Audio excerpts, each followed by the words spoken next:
En el día de ayer hablábamos que la defensa de Diddy Combs solicitaba que se revelara la identidad de las víctimas que iban a estar en ese juicio contra él. Lo que pasa es que en el día de ayer se revelaba una de ellas, Ashley Parham, que acusa al magnate de la música de violencia sex y asegura que su vida fue amenazada tras insinuar una conexión entre Combs y la muerte de Tupac Shakur. El renombrado productor musical y empresario Diddy Combs, más conocido como Puff Daddy, se enfrenta a una nueva y grave acusación que vuelve a sacudir su reputación y la industria.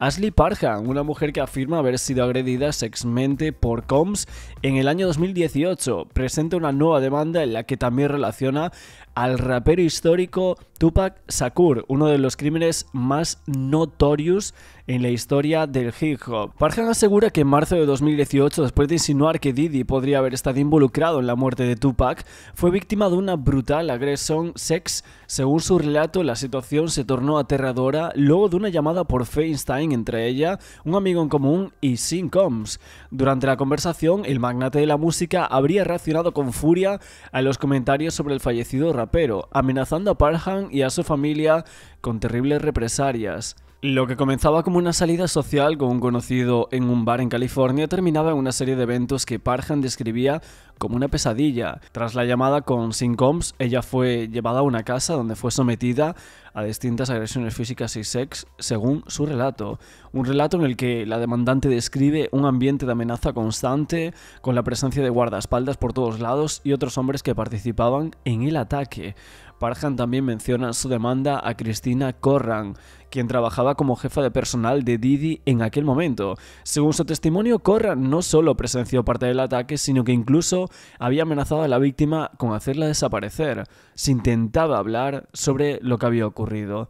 La gravedad de estas acusaciones no solo pone en entredicho la imagen pública de Diddy, que ya estaba totalmente hundida, sino que también refleja un oscuro entramado de abuso de poder y complicidad dentro de ese círculo más cercano del rapero estadounidense. Y también evidentemente la sombra de Tupac Shakur, que aún persigue a Combs. Ese asesinato del rapero, uno de los raperos más históricos, que ocurrió en el 1996 y que sigue siendo uno de los casos sin resolver más enigmáticos del mundo.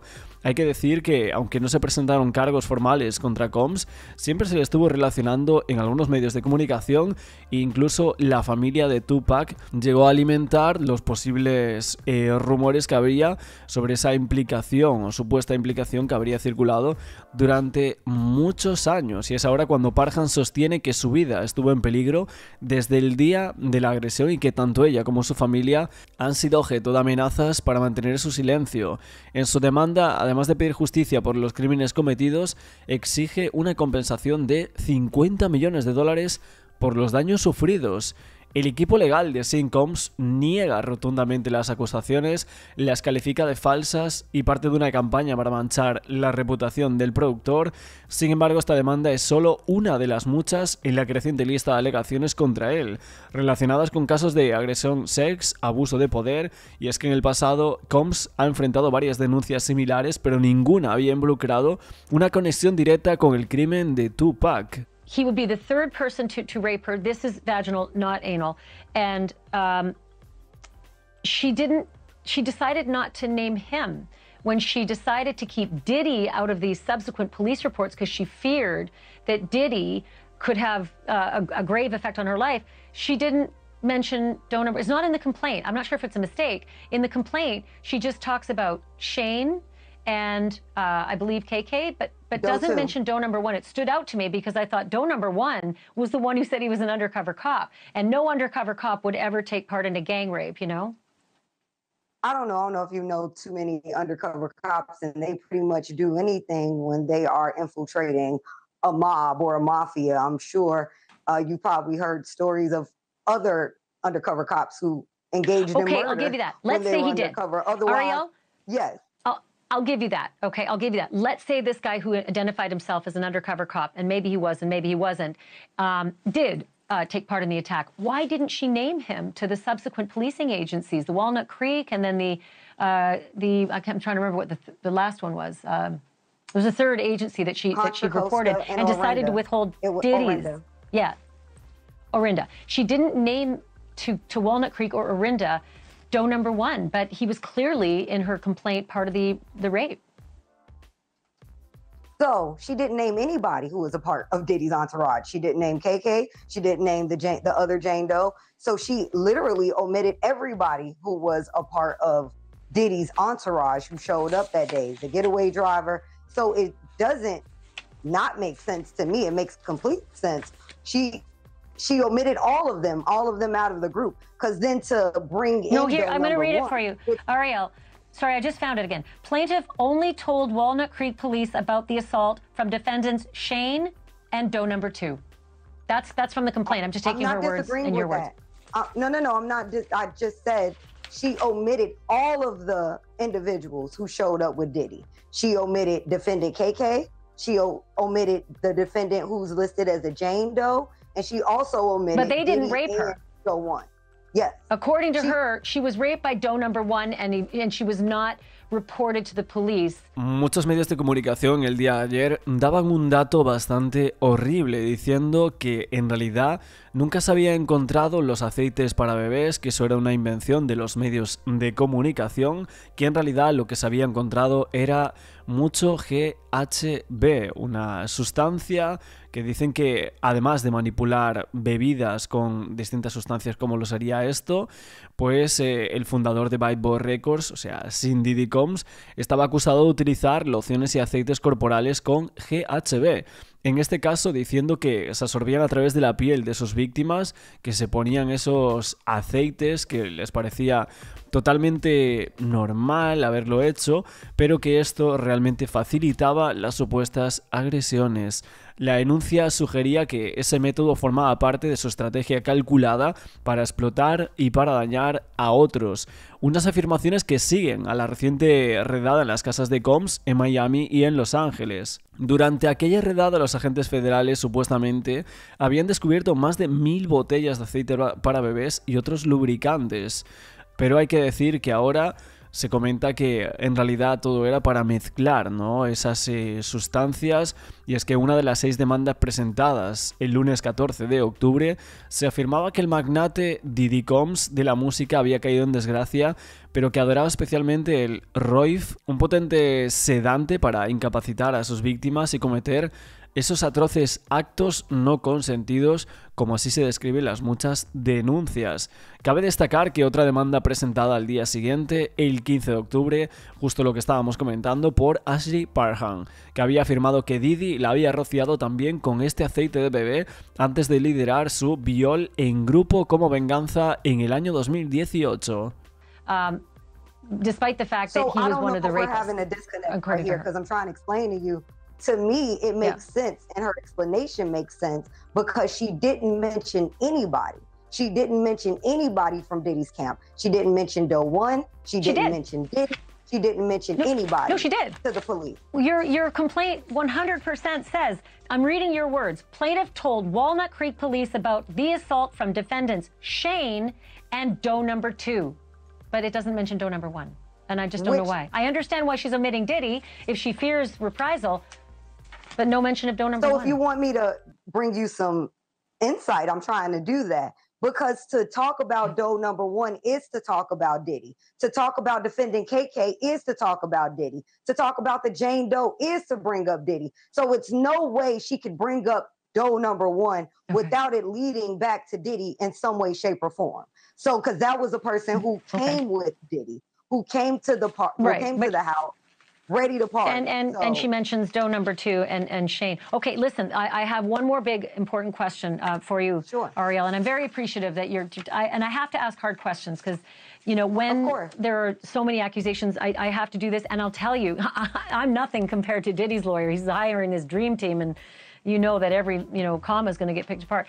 When we come back, though, I do want to ask you about this issue. After allegations that she was gang raped and drugged, involved in a knife fight, had knifed Diddy, was shot at.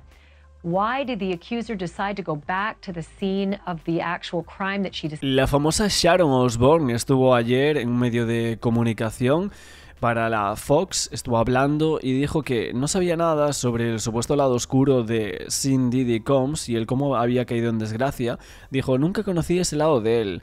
pero siempre fui muy amable conmigo y respetuoso con toda mi familia. Siempre es muy agradable, muy respetuoso, nunca tuvo ningún problema, pero no es como si fuera a invitar a los malditos Osborne a una fiesta de blancos, ¿no?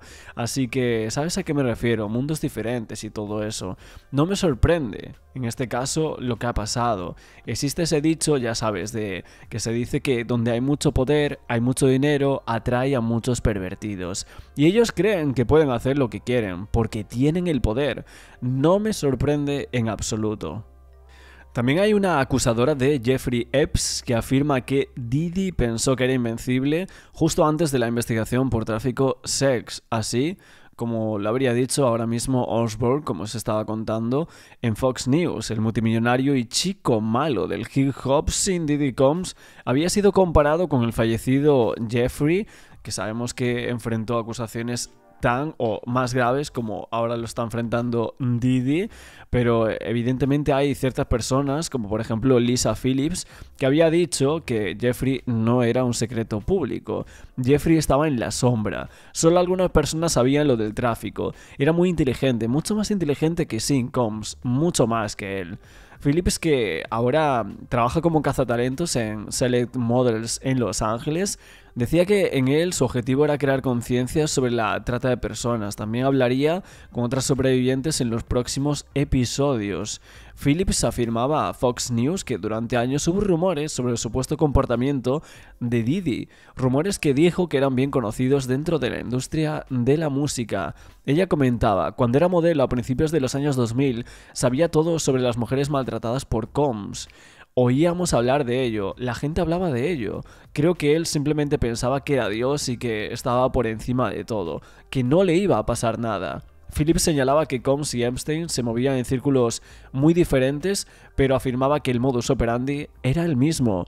Cuando tienes ese tipo de riqueza, poder, encanto e influencia para hacer que las cosas sucedan para la gente, muchos hombres no abusan de ello, pero los depredadores sí, y eso es muy vil. Según Phillips, el caso que está en curso sirve como advertencia de que la trata de personas es un problema constante que va más allá del mundo del espectáculo.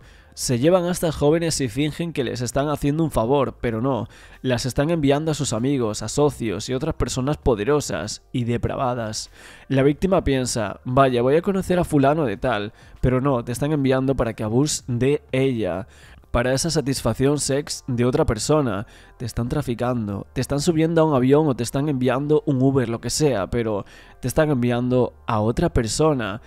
Y es que estas acusaciones que se hacían todo después de que hubiese salido evidentemente el caso de Jeffrey Epps y su mujer Ghislaine Maxwell, evidentemente también hay bastantes dudas si pudiera llegar a suceder lo mismo que le pasó a Jeffrey con Sin Diddy, y es que hay muchas personas que seguramente estarán implicadas y que son muy poderosas. Phillips hablaba también sobre por qué creía que Epps tenía cámaras por todas partes, y ella decía, la mentalidad es, si yo caigo, todos caen conmigo.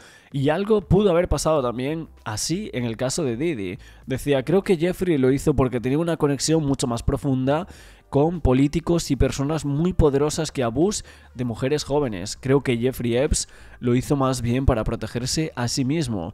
Cuando Jeffrey supo que iba a caer, supo que eso lo protegería. Quería salirse con la suya. En el caso de Sin Diddy Combs hay personas que están rindiendo cuentas, o al menos estarían arrojando algo de luz sobre quiénes son esas personas. Estas son algunas de las acusaciones que decía Phillips, una persona que también llegó a acusar en algún momento a Jeffrey Epstein y que tenía ese podcast. Es verdad que después de todas las acusaciones vertidas, por ejemplo, Virginia Roberts Joffrey también habló un poco del tema de Diddy, pero es que simplemente hay muchas cosas que se han sabido a raíz de distintos documentales sobre el caso de Jeffrey y cómo era una escala piramidal de abuso a menores. Una de las frases de Virginia Giuffre también había sido bastante clave para entender todo este caso actualmente de Diddy. Decía, no se trata simplemente de que una furgoneta blanca te detenga, agarre a una niña de 13 años, la mete en el coche y la envía a Dubái. Ella explicaba que no, que hay gente poderosa que se aprovecha de tus aspiraciones y de tus ambiciones que todos tienen. Es evidente que todo esto se testificó en su momento, que hay quienes envían a muchos jóvenes a la misma persona que estaban traficando contigo, y alguna de estas personas con diferentes podcasts y que habían comentado su historia durísima, pues llegaban a decir que estaban contentas de que todo esto saliese a la luz y que cada quien tuviese que pagar por lo que hubiese hecho.